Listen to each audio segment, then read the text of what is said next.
അമ്മേ നാരായണ ദേവി നാരായണ ലക്ഷ്മി നാരായണ ഭദ്രേ Narayana.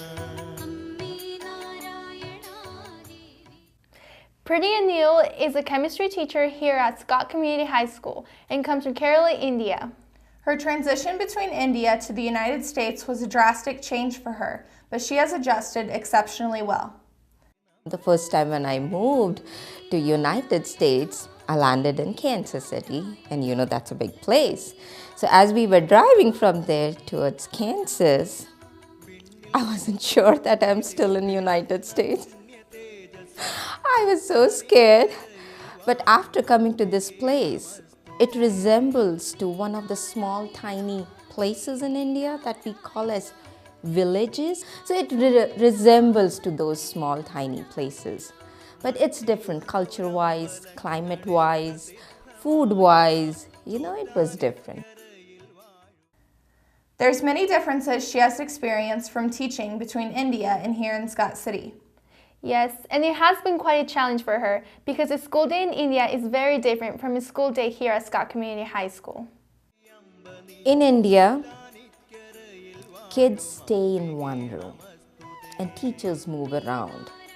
Whereas here, teachers stay in their room and kids move around. For us, the school system, like suppose this is the whole school, okay? Right now we have high school in this building. But in India, you will have elementary, middle, and high school all in the same building. So you'll see around 4,000 to 5,000 kids in this one campus.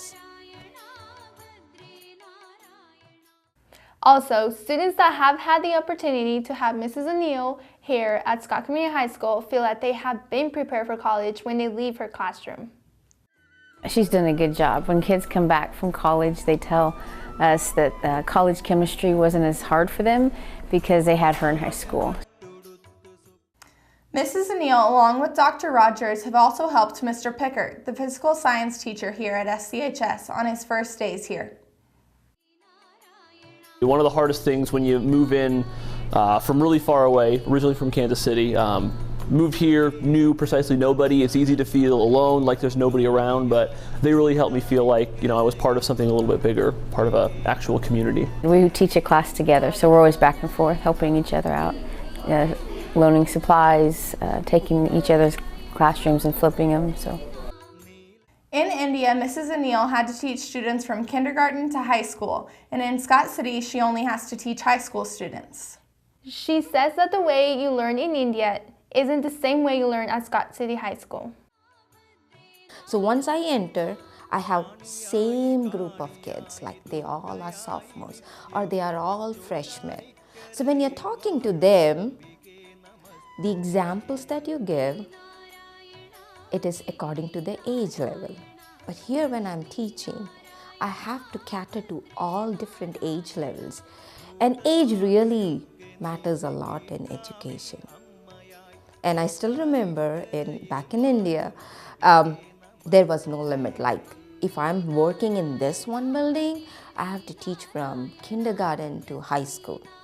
So maybe my first hour is with second grade math, and the second hour is with 12th grade chemistry. So you have to transit very fast. There is no time for you to think even, you know. So you have to be well prepared before going to school. Here, it's nice, but you have to keep in mind what kind of kids you have in your class.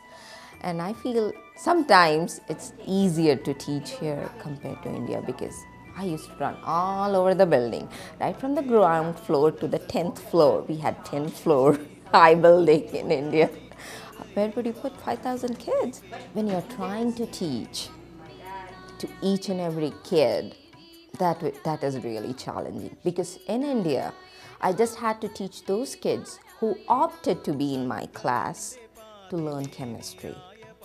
But here you're teaching to everybody, you know, some of them are interested, some aren't. So you're trying to reach to each and every kid in your class. That's very challenging. She is also a very highly qualified teacher and brings a little bit of everything to her classrooms. She's a real-world teacher. She uses real-world experiences, lots of labs. She has multiple degrees in banking and teaching and finance. They gave me opportunities to go on professional development trips. We went to a conference in Denver that the NSTA put on, that's the National Science Teachers Association. So I got to see some, on the national level, different things that science teachers are doing that they can put into their lessons. She brings a little bit of spark into our classes, and we enjoy her very much. She's also very encouraging and gets along well with others. They've helped me out on stressful days when I felt like I was losing my mind or going crazy from stress and everything. They kind of help put things into perspective, help me, feel better about the job I'm doing. And just all around been there to help kind of make me feel like a part of the community. She's a very close friend, very nice person, bounce ideas off of her, very good friend. I really love this place,